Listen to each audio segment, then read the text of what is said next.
You want small boats or guns? I'm your guy, but that's not this.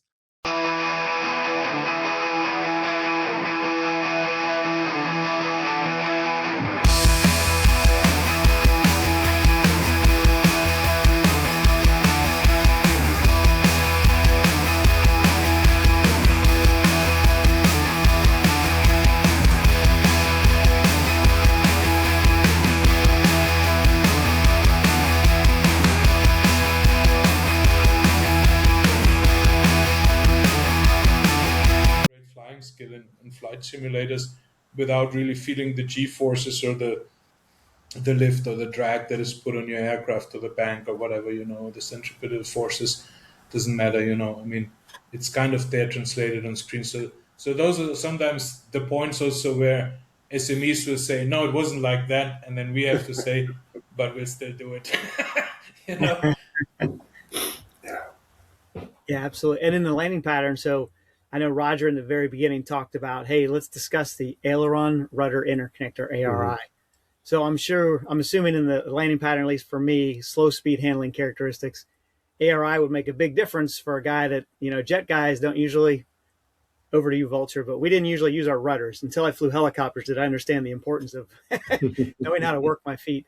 So would you guys say that the ARI incorporation in the F-4 Echo flight model is a dramatic difference? Can you turn it on and off? Can guys try to just use their feet in the approach turn kind of thing? Well, no, I think the ARI is, I'm trying to remember. Yeah, I think you can pull a circuit breaker and kill the ARI as long as something else, but you're not supposed to. Yeah. It was pretty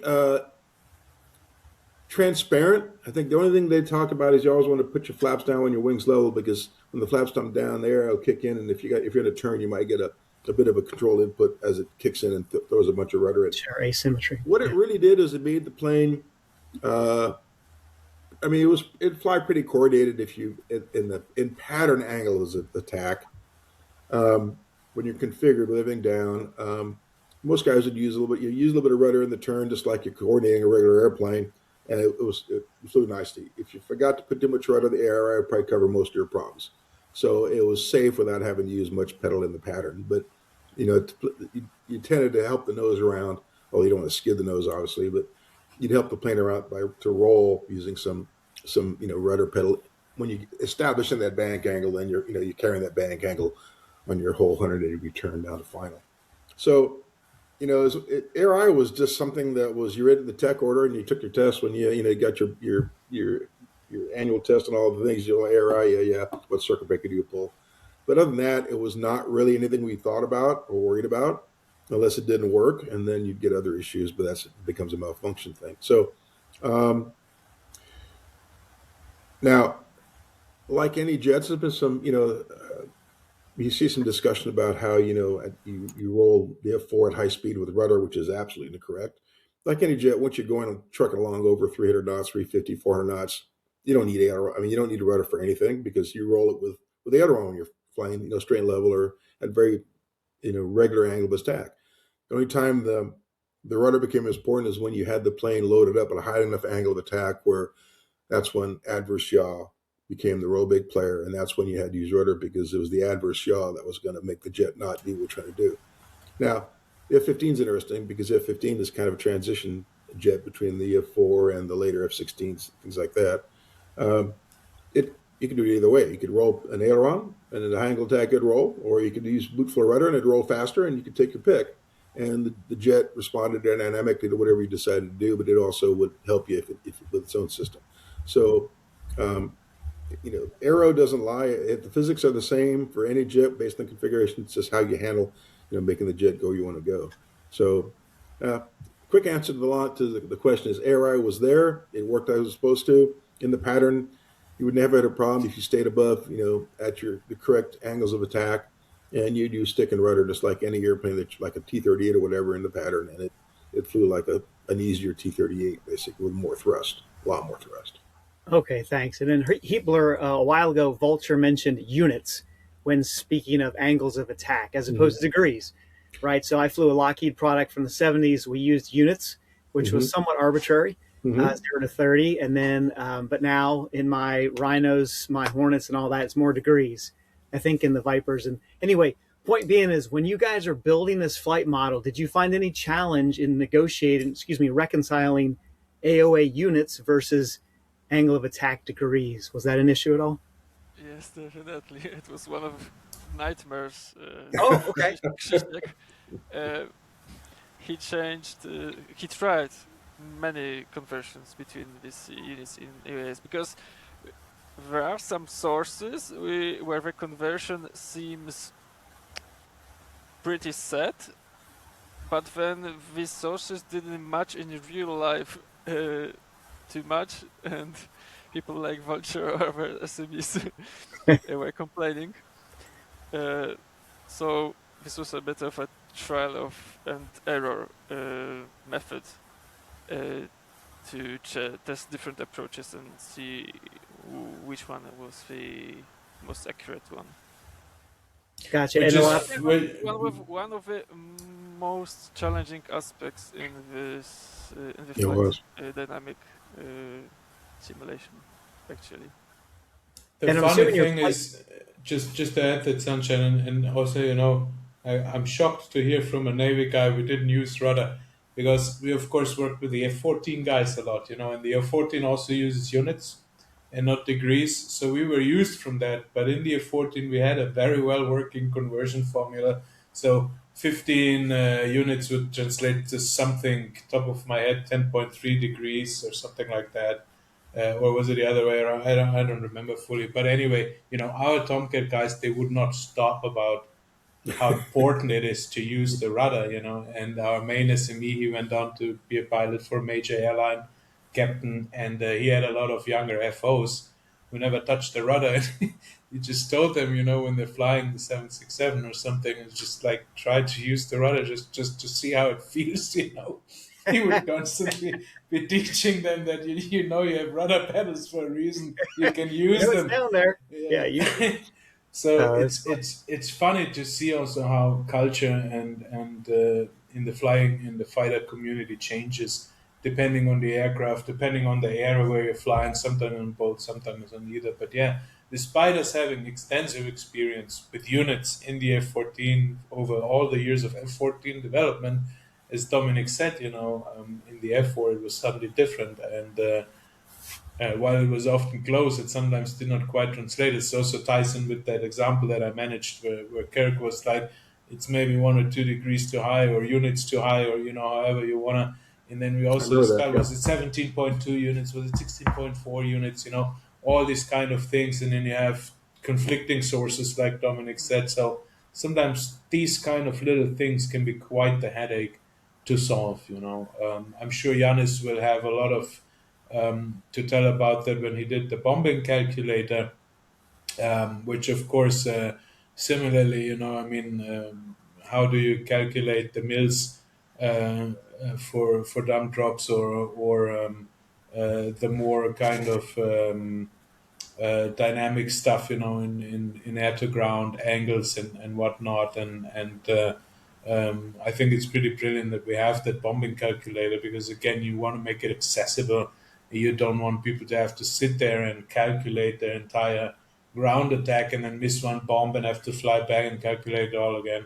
Rather, you know, you punch in your desired release altitude, your desired release speed, the target altitude, and then the bombing calculator will tell you what, however mils you have to set on the bombing side and everything on the gun side and stuff. So, yeah, I mean, these kind of things can get very, very headachy. Oh, I'm with you, Iron Mike. So I probably understated the importance of my feet. So I would fight with my feet. Some of my rendezvous for joining up would be, you know, a hockey stop, kind of with my feet, but not as much as with the helicopters. But anyway, point being is, so thank you for that. Yeah, so I did use my rudders. I did undersell that. But now, fellas, for HeatBlur, what would you say? Because just like in aerodynamics, it's a series of compromises, right? And I'm assuming you guys in model simulations, it's a series of compromises. Do we have enough computational power to make it very accurate, or is it too difficult for the user? So amongst that whole kind of trade space, what were your crowning achievements when it came to simulation? So would it be like the J79 throttle response? Would it be slow speed handling characteristics? You know, what corners of the envelope did you most pride yourself on simulation? What do you think, Yanis? So yeah, I think to be fair, it's a whole lot of stuff that was made really well in that four. For me, yeah, for me, I think it's just basically everything from the radar that even shows, I think, shows some waves if you're at the right angle and all that stuff, to the nice flight model, to all the bits and quirks that you had that we also only learned about from our SMEs. There's just so many things that are done really well and really in depth. So, for example, our electrical system features actual consumption of or power consumption, and that's all calculated while you're flying. So, if you actually pull a circuit breaker, you change the power consumption and all that stuff, and that's something that I think personally, with a bit of an electrical background, that's just exciting. What about you, Dom? I'm actually proud of the whole component system and the general level of detail of the simulation in the F-4.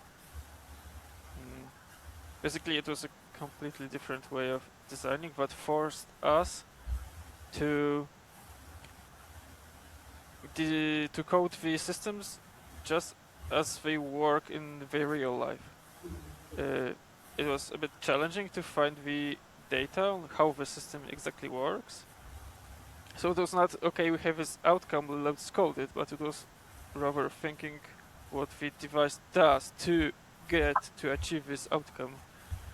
And the component system also kind of forces the correct data flow. That is also important for molecular synchronization, but it's a kind of byproduct of the system.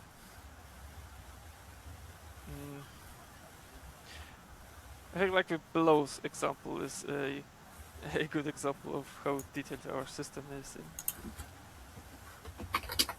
Oh yeah, so I think the component system is just really nice in general, especially since we now start to part away maybe a bit from the F4 and to new projects. You really learn to value what we have now, because it does really make the job way easier. Yeah, it's more headache in the beginning, but in the back end you profit a lot and you learn a lot. And like Dominic said, you have to think in terms of the components too. Okay, so you can't just say light on, light off, but you need to think button, filament, cable, the button position, the draw of the electrical power, the transmission of that power of the filament, the composition of the filament, if you want, I mean, you can go as deep as you want, uh, but for me personally, I think it's always like this when it comes full circle. You know what I mean? Is that you get this when all of it comes together. And obviously, my biggest point of pride are these guys. The stuff they're kind of creating, but I can't claim that pride for myself. The thing that makes me really proud is to see also how we translate the feel. Because here's one thing about flight models that a lot of people forget, and not only it's flight model, it's the entire thing. When it comes to my immersion, there's this kind of line, right? Um, Coding a flight model, getting the numbers right, being within zero point 0.1 G when you're turning sea level, which no pilot ever does, but whatever, the community finds this way more important than even the FAA would in a D level simulator. But anyway, so you try to accommodate that. But the other thing is the feel of the flight model. Now you cannot translate that into numbers. You can barely translate it into words as it is, right? You can just say more or less or even less or just a little more again. I mean, it's a very gray nebulous area, and I'm very proud that so far in all our modules, we found that connection between the SME and maybe a guy like myself and the testers and the developers that translates their input into something where you say it feels like the real thing as well. It's not only hitting the numbers, it's not only flying at the exact kind of envelope and blah, blah, blah, or behaves stoically always when you do this, that. No, it has character, it has feel, you know. And the same is for all the rattling, like I mentioned, and the shaking and stuff. But another thing that I'm very proud of is also when you take an aircraft with as the F-4, and I mean, it's less complex than it looks, but it's also more complex than you think an older fighter jet would be, right? And, you know, I mean, there's a lot of hands-on systems, and it's not for everybody, you know. A lot of people gravitate to the modern jets because of the ease of use. And I think that's where simmers and pilots then converge again, you know, having an MFD where you just slew to point of interest and think quickly and blah. Of course, that's easier than having to draw the circle on the grease pencil and then doing the nine thing with a pave spike or whatever. But making that accessible, you know, and having things like, you know, the flight planning with Jester that Dominic created, which is really cool. You can add waypoints. You can tell them to hold at a certain waypoint. You can switch between two different flight plans, you know. You can have a backup flight plan. You can tell him what kind of waypoint is. He will change his behavior type on that. Then Jester in general, you know, that you make something that is a two-seater available for single-player guys. Because let's face it, you know, a lot of people fly single-player and they have friends, but we all know how our friends are when we talk about flight sims. They're all like, you're a crazy person, get away from me, you know. And if you're lucky, they're into racing or something, or maybe they're into, I don't know, Warhammer 40k and or playing Red Dead Redemption, and all of those are amazing experiences. But finding friends to fly simulators with is rather rare. And so we have to be mindful of that. Look, the best experience in the F-4 is multi-crew, hands down, you know, and that's probably also the biggest pride, that you can fly as Viso and pilot together and experience also this crew management, crew coordination, and the thrill of being together in one aircraft and flying together, you know. But at the same time, making that accessible to single-player people, you know, with Jester and stuff like the bombing calculator from Janus and the clickable in cockpit manual, you know, that you click on a switch and it brings up what that switch does. I mean, those little quality of life features, they help a lot to make such an, in, you know, quotation marks, old airplane palatable to a rather modern audience who's used the fast swipe and smartphone kind of approach and touchscreen era, you know. So, but to me, that's the charm of these old aircraft, is the hands-on clickety-click stuff, all right? I mean, like the F-35 for me from the outside looks absolutely amazing, you know. But if I look at the cockpit, I'm thinking I'm sitting in some citation, you know.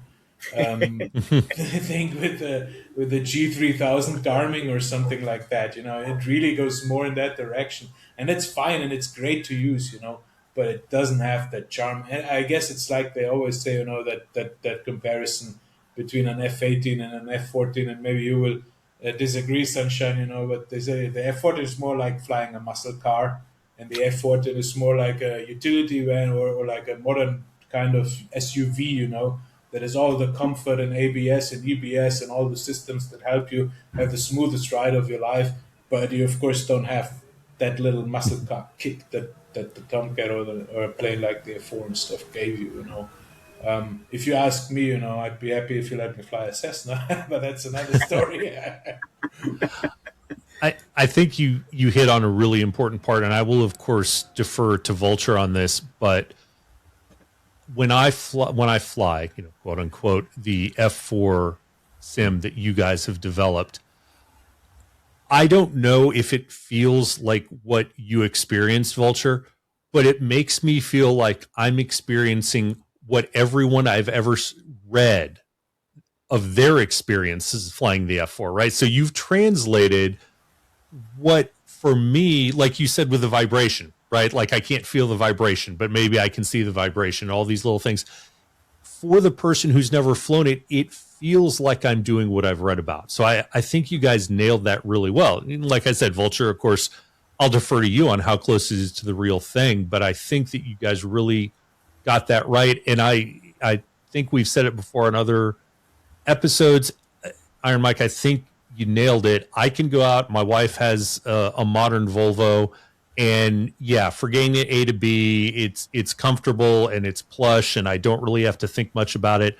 But there's days I still wish I had the 1972 Corvette I used to have, right? Because that was a entirely different driving experience. You get in my wife's Volvo and you're sort of guiding the car. You were driving that Corvette. And I think you guys have really nailed that experience as well when I compare this module to, say, the Hornet module. Oh, yeah. It absolutely captures, especially, although I don't get much time in the back seat, probably because I spent 2,000 hours before, so I know that pretty well. But it's kind of fun. But once in a while, I'll jump in and put the autopilot and play with the systems. Back seat, I get in there, and it's like, flashback. Been there. But the workload is, the F-4 was a two-seat airplane. You needed two people to make it work, unless you're doing air shows, Thunderbirds, and yeah. But for the systems were, I mean, basically the front guy rowed the boat, and the back shooter shot the ducks because you just couldn't do it by yourself in the front or the back. It does that well, and it's amazing how well, even though it took me a while to get into it, how Jester lets you, if you're in the front seat, manage your crew or talk to your backseater and get him to do things you need done if he's not doing them automatically. So that you can set up a low level and fly along. He'll manage changing the waypoints, but if you want to divert, go someplace else or pick out a target that he's looking on the radar and tell him to do something because you want to change your plan, you can communicate him, with him and have him do that. And doing that without a real person it's a bit, it's not as easy as telling the guy do this, but it works, and it works reliably, and it makes you, realize that you're flying a two-seat airplane. That is pretty impressive. And it took me a while to come over to that, but yeah, I do use it and like it when I'm flying in the airplane. And the other thing is when you fly two up in this jet, it's awesome. It's really fun to jump with a guy who knows the back seat and go out and do stuff together, whether it's air or ground. It really, it captures it really well because the limitations are all there. In real life, the front seater really drove the airplane the whole time, and the back seater was your full-time first officer and weapons officer, and the hostess, because he handed you the sandwiches or whatever, or flew the airplane. You were taking a piss in the front seat. It was a crew concept airplane, and CRM hadn't been invented, but we learned it pretty fast that you keep your Wizzo happy, and he wouldn't put the plane out of trim before he gave it back to you when you let him fly a bit, or vice versa. And that I think is. The model allows you to do all that stuff in a way that, it's really, really impressive. So, Nice. yeah, speaking of that model, that's a really nice transition, looking at everyone's time and wanting to be respectful of everyone's time. You guys at HeatBlur mentioned that you wanted to build something that you could build upon. So sort of a two-parter here. What do you guys foresee the near-term evolution of the F-4 module being? We've hit on it a little bit, but where do you think it goes next? I'd be really excited to land one of those later models like you guys were talking about on a carrier. Just do some of those other things, or investigate the earlier history, as Vulture was talking about, with a lighter, crisper aircraft, which we seem to see throughout aviation history, that the initial design is the purest form, and the more you add, the more combat capable it gets, but maybe the less pure of an airplane it is. What do you guys think the near-term future is for the F-4 module? You want to add something? I think you know better. Okay. Because it's not up to me to decide. Well, it also always is up to you guys, but at least to a degree. But first things first, of course, is one of the outstanding items for the F4 years is just the targeting pod management, which is something that we hope we can attack very soon. Then, of course, the promised DMAS is next in line. And then we already said we are going to do a Navy variant, because the Navy variant will bring you both the best worlds, Roger. You will get that crisp, non-slatted flying feeling, but it will also be to do the best thing in aviation ever, and that's landing on a boat. And no one will ever convince me otherwise. It's just, I don't know. I mean, landing on runways is extreme fun, but landing on a boat just kind of takes it to another level as a simmer. I don't know how it is in real life, but I think I can imagine there's a similar thrill to that anyway. So yeah, the Navy Phantom is planned. Then we may expand also on the Kurnas model a bit, which is the IAF specific variant that was exported to Israel. This is in large parts because the main campaign that we're building for the F4E is the Yom Kippur campaign.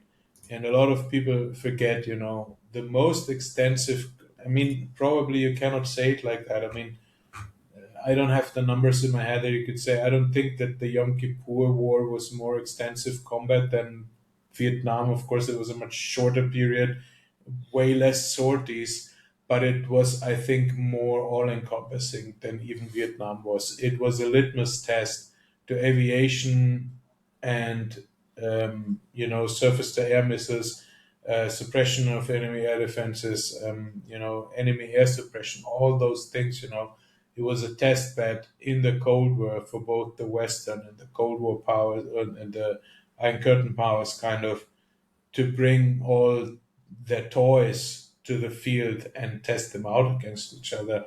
And that's kind of what happened in the Yom Kippur War. You had all those new Russian SAM systems and the latest development in Russian jets, and then you had the F-4E, which was the latest and bestest on the Western side, and that was going against each other. And it is, I think, a very good kind of depiction or center mark of the F-4's history in terms of combat that also defined aviation or air combat, air-to-ground combat, and ground-to-air combat post Yom Kippur extremely profoundly. So it's a very, very interesting conflict to explore. Regardless of what opinions people have, we purely treat these kind of conflicts historically and try to recreate that. Of course, we always have gameplay in mind as well, so we allow ourselves to deviate the history a little bit. We won't make you loiter for 3 hours before you're allowed not to shoot anybody down and land again. One of such missions can be super immersive and cool for a player, but if you make 10 of these, then you need to start paying him because he's doing what a paid pilot should be doing and not what a player should be doing who maybe has 2 hours per week and just wants to have some fun, right? So those are the things, but yeah, that's a bit kind of the future for the F4 in general. So to just recap it a bit, just the targeting pod, DMAS, Navy Phantom at a later place. Maybe we will make a more modern version as well, like the ICE or the AUP, which would be absolutely amazing. That's basically like an F4 with F-18 avionics, more or less. To simplify it a bit, you can shoot AMRAAMs. I mean, that thing's certainly going to be a kicker. The F4G is very unlikely simply because of how classified, of course, anything that surrounds electronic warfare and so on is. And also, we must not forget, already the difference between the E and the Navy Phantom is substantial, even cockpit-wise, 3D model-wise. It's a lot of work to redo these. The Kurnas, for example, that's very easy because we can easily replace the drogue. We can shut the boom valve and we can just put a drogue to it, stuff like that. There's more to it than just that, but it's easier to go from F4E without a drogue probe to F4E with drogue probe than going to an AUP or ICE where you have to basically change the entire cockpit. That's a lot of work. So we will see. It's not going to be in the near future. I'm just going to say that to caution whether we make a Navy, which we promised, or AOP ICE that's going to come a bit later down the line because we have a lot of projects lined up right now. But it definitely is part of our roadmap for the future for the F4E because much like the Tomcat, we want to tell the history of the F4 as completely as we can, and that just also includes the Navy Phantom. Yeah. Awesome. And then, any other comments on the future of the F4 before I give the little sort of end teaser here? Well, one quick thing. Yeah. When I mentioned the DMAS, the follow-on for the E model, a lot of people may not know what that means. Basically, the DMAS is an avionics upgrade for the F4 that gives the back seater a lot more fun toys to play with. But the only thing the front seater get is a CCIP pipper. But the back seater gets fancy Loran integrated INS plus a paved tack pod that is really a massive pod that got a lot of fame with the F-111s, but was a good pod in the F4. And the GBU-15, which is basically you get to fly your bomb to the target and see it happen in real time. Think an FPV bomb. So I think the Wizzos in the F4 community are going to love the DMAS jet when they get it, because now they get some